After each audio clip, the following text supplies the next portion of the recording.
Hello students, now we will see the topic that is chromatography. This topic is belong to the SYBAC. Now let us see what is the meaning of the word chromatography. This word is derived from the Greek word chroma and second is graphene. The meaning of the word chroma is color and graphene means to write.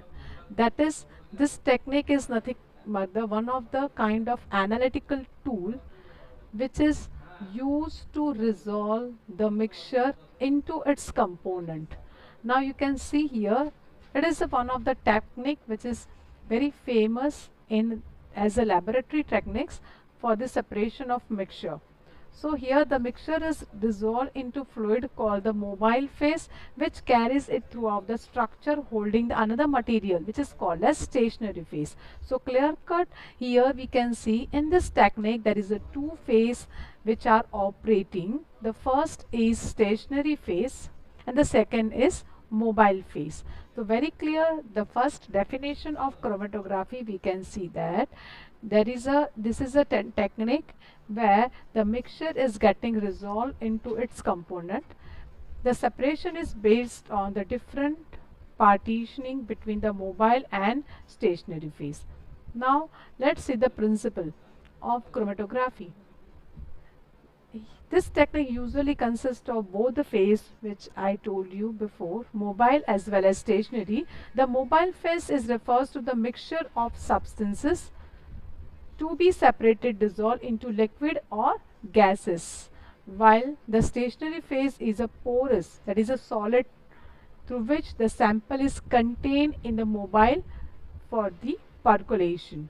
So, this is an interaction between both the phase, mobile phase as well as stationary phase, that results in the separation of the compound from the mixture. Now application of chromatography.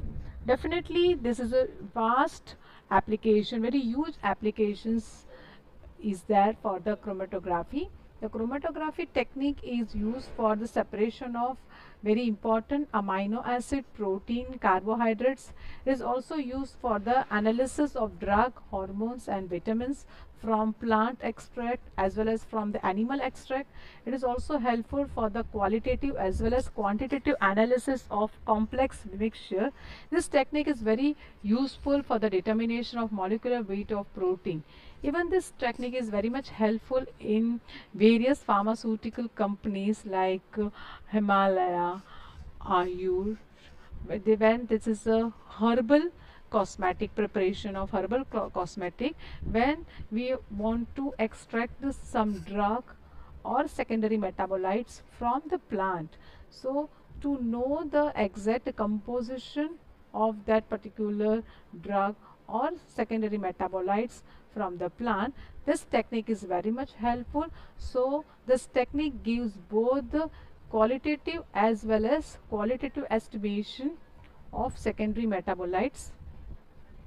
Now in this presentation we will see on two major techniques of chromatography. First is paper chromatography and the second is thin layer chromatography. Now the name itself indicates paper chromatography. This paper involves the one strip of chromatography paper. Usually we are using Whatman filter paper number 1 or Whatman filter paper number 41 for the practicals. So this paper is placed in a jar containing very shallow layer of the solvent. Now the selection of solvent is based on the depending upon which kind of solute is there, which kind of solute we are loading on the chromatography. As solute change, amount of solvent and the nature of solvent is also changed. So as the solvent rays through the paper, it means the sample mixture which starts to travel up the paper with the solvent. So it's very simple technique where we have to place the strip of chromatography in a jar containing the solvent, and once this particular strip which we are loading with the solute and we are keeping inside the jar. One solvent is running on the strip. So the strip is nothing but the stationary phase, and the solvent which is running, it is a mobile phase. So the between the mobile phase and the stationary phase, the solute is our mixture. So this solute is getting resolved into its component. So it's so simple technique through which we will come to know the qualitative as well as quantitative estimation of solute. So here in this picture we can see very clearly, this is a simple jar where we have placed one strip of chromatography with suitable solvent. This is a solute which we have loaded, and the loading of the solute at least we have to do twice or thrice. Afterwards, when the solvent is running upwards, so along with the solvent, now this is our stationary phase, that is a chromatography paper, and the solvent is our mobile phase. So between this two phase, this solute will run ink spot. Now here ink spot is our solute. Okay, so it will run, and it is run along with the solvent. When the solvent is reaches to the maximum height, along with which we can see the solute is also getting differentiated into the various color.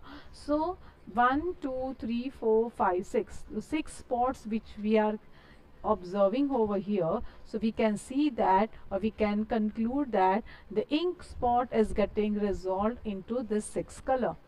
This wooden piece which we have placed, why it is important? So that the solvent should, if the solvent is volatile, it should retain in the jar itself.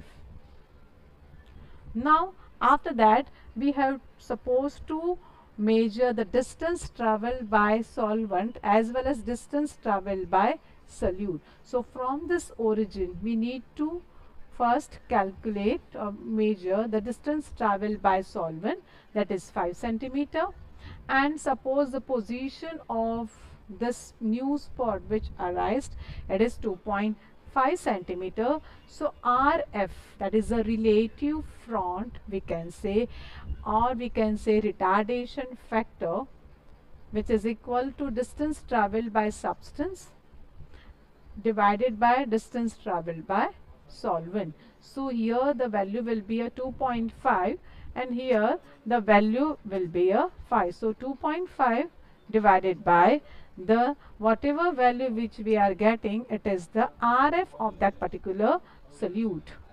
So sometimes it's very difficult why to separate the complex mixture of substance by single run on the solvent system. In this particular case, a second run is also carried out by different solvent in the direction perpendicular to the first one, and this referred to as a two-dimensional chromatography. Suppose our mixture is very not simple, it is a complex mixture, so that time two-dimensional chromatography is needed to see the final calculation.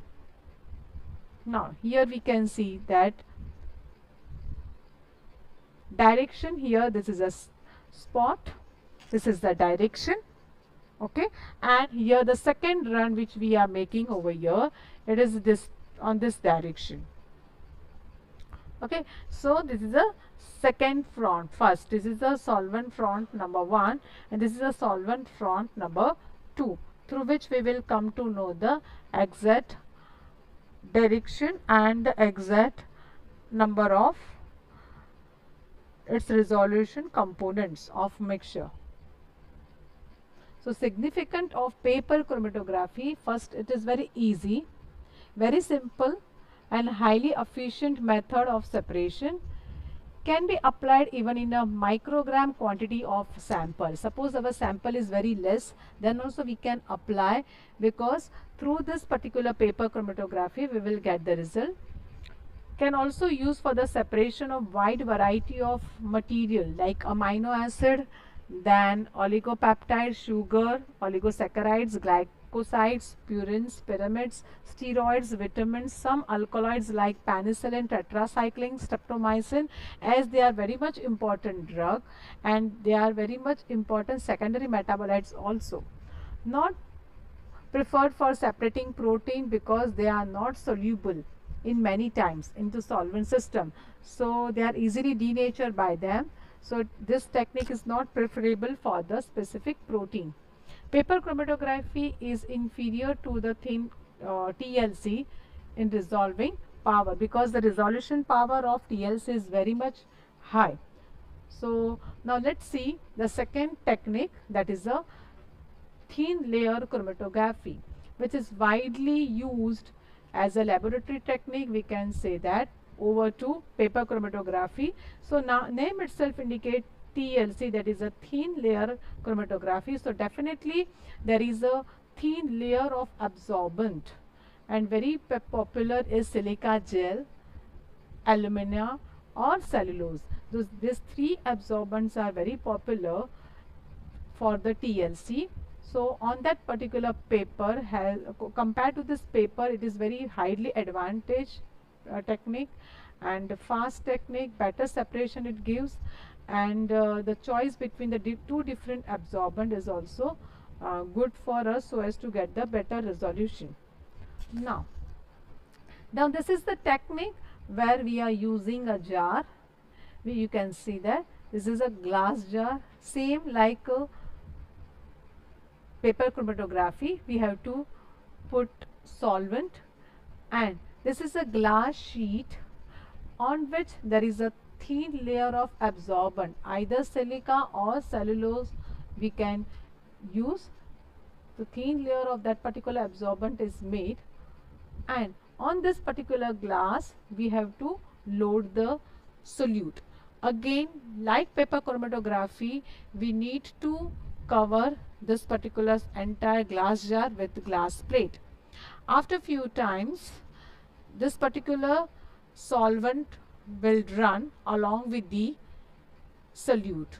Okay, so this is again you can see the solvent which is help saturate the enclosure with the solvent vapor. So here on when this solvent will run along with the solvent, solute will also run, and on the absorbent, other more widely used is the silica, and next is alumina plate. So on this particular thin layer chromatography paper, this entire solute gets resolved.